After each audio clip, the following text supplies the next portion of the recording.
think when you see these fishermen using nothing but bamboo poles and silk nets in the middle of the Pacific? Most people see primitive fishing, but I see master strategists operating floating banks that generate $3.2 million annually.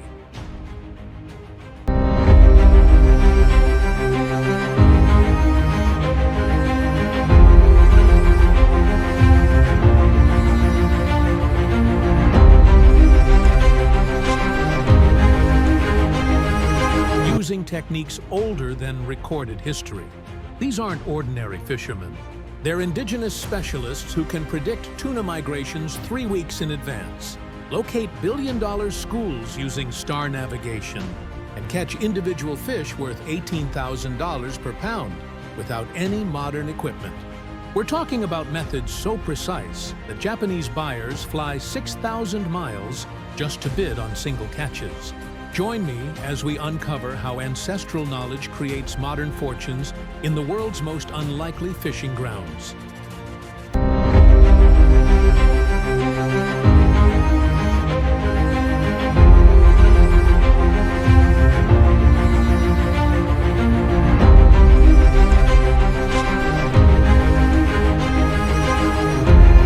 Most people see traditional fishing as quaint cultural practice. But what they don't realize is they're witnessing precision marine operations that modern fleets spend millions trying to replicate.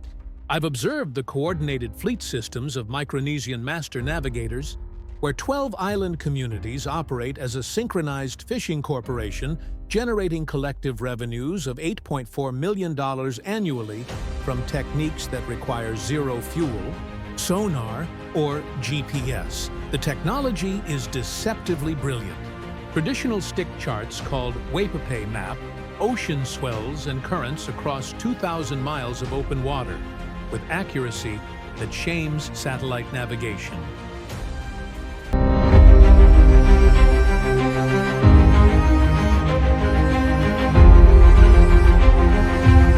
These bamboo and shell constructions, passed down through 40 generations, predict fish locations with 94% success rates using wave pattern analysis more sophisticated than modern oceanographic models.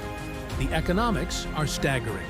A single traditional canoe expedition can return with yellowfin tuna worth $180,000, while specialized catches of rare deep-water species command $35,000 per fish. From Tokyo's Tsukiji successors, village cooperatives coordinate fishing schedules across moon phases and seasonal migrations, creating supply chains that feed the world's most expensive restaurants while maintaining sustainable quotas their ancestors established 800 years ago. But what if I told you there's an even more dangerous approach to traditional fishing? In the treacherous waters off Alaska's Aleutian Islands, Unangan, Aleut, hunters battle 40-foot swells and hurricane-force winds in traditional skin kayaks to hunt marine mammals worth their weight in gold. I've witnessed families risk everything in 18-foot bidarkas, navigating conditions that sink modern steel vessels, using hunting techniques that require them to get within 15 feet of 2,000-pound sea lions and aggressive fur seals. The precision required is extraordinary. Hunters must read wave patterns in zero visibility, using traditional bone harpoons with detachable heads connected to inflated seal bladders. These aren't recreational fishermen. They're marine predators operating in the planet's most hostile waters, where water temperatures hover at 38°C droughters and hypothermia kills within minutes. The rewards justify the extreme risks. A single stellar sea lion provides materials worth $25,000, premium fur, traditional foods, and medicinal oils that command premium prices in traditional medicine markets. Northern fur seal pelts sell for $8,000 each to luxury clothing manufacturers, while traditional whale products can generate $150,000 per animal when legally harvested under subsistence rights. One miscalculated approach, one equipment failure, one unexpected storm can mean death in waters where rescue is impossible. Yet their success rates exceed modern commercial operations by 400%. Yet thousands of miles south, there's an entirely different approach to this ancient practice.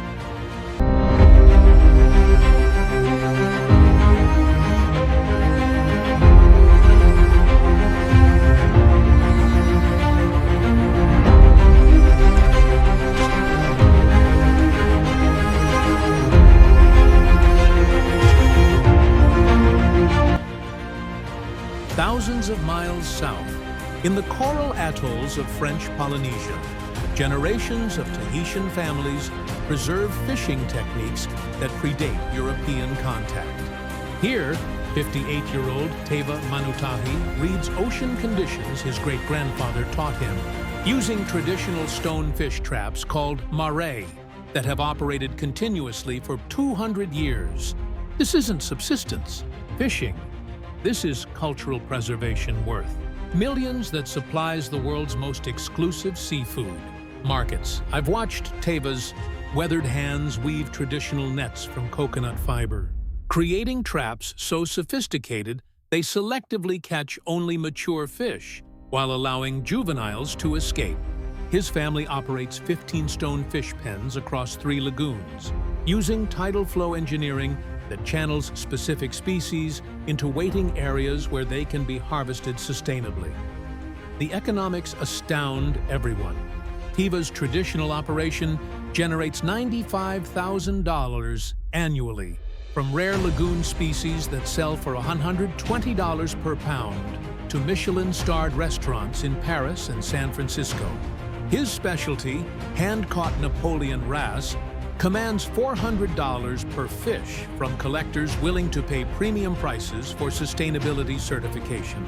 What appears to be simple island fishing is actually a marine conservation system worth $4.2 million to French Polynesia's economy, with fishing rights passed down through families like precious inheritance. But this traditional approach pales compared to the ultra-premium market I discovered in even more remote waters. In the exclusive auction houses of Tokyo and Hong Kong, I witnessed something extraordinary. Individual fish caught using traditional methods selling for $400,000 per specimen. More valuable than luxury cars, more coveted than rare artworks. This isn't ordinary seafood. This is heritage catch. Fish harvested using indigenous methods that create flavor profiles and textures impossible to achieve with modern commercial techniques. The exclusivity process is mind-boggling. Each fish is caught using specific traditional methods that stress the animal minimally, handled according to ancient protocols that preserve cellular structure, and aged using indigenous techniques that concentrate umami compounds. Only specimens meeting 23 different quality criteria qualify. Certified by traditional fishing masters who can identify perfect fish by sight alone. These precious catches supply exclusive omakase experiences costing $2,000 per person. Their traditionally caught fish components alone worth $300 per serving.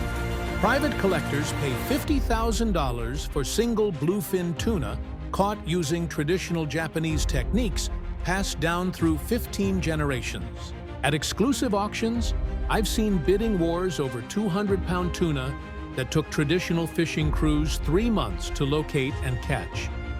The most expensive traditionally caught fish ever sold? $3.1 million for a single bluefin tuna caught using 400-year-old methods that created marbling, patterns worth more than precious stones.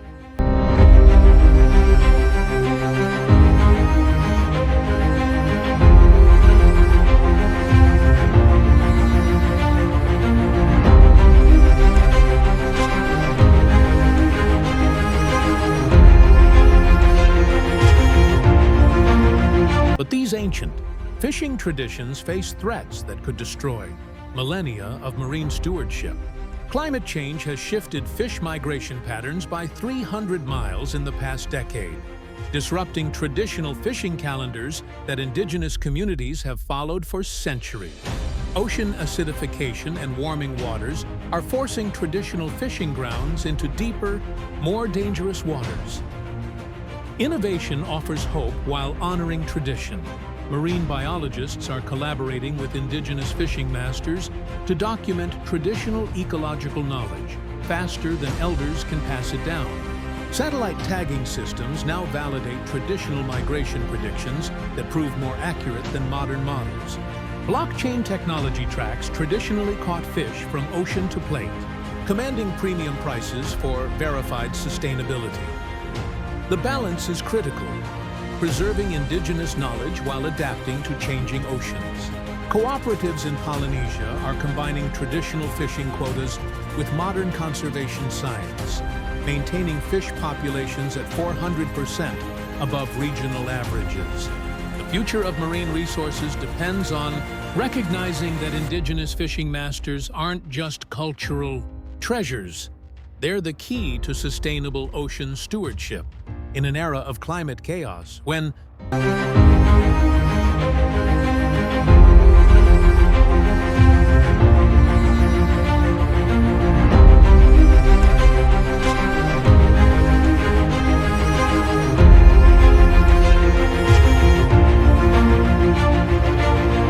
you next see those traditional fishing boats disappearing into the horizon. Remember, you're watching humanity's most sophisticated marine hunters, people who can read ocean conditions like ancient texts, predict fish behavior with supernatural accuracy, and harvest the sea's bounty without destroying tomorrow's catch. Behind every traditional technique lies a story of communities who chose wisdom over speed, sustainability over short-term profit, and respect for ocean rhythms over domination. This isn't just about fishing. It's about how indigenous knowledge holds the keys to feeding a growing planet without destroying our oceans. How traditional methods create value that modern technology can't replicate, and how ancient wisdom might be our only hope for marine survival. What other traditional practices do you think could revolutionize modern sustainability? Comment below and subscribe for more stories that prove the oldest ways might be our newest solutions.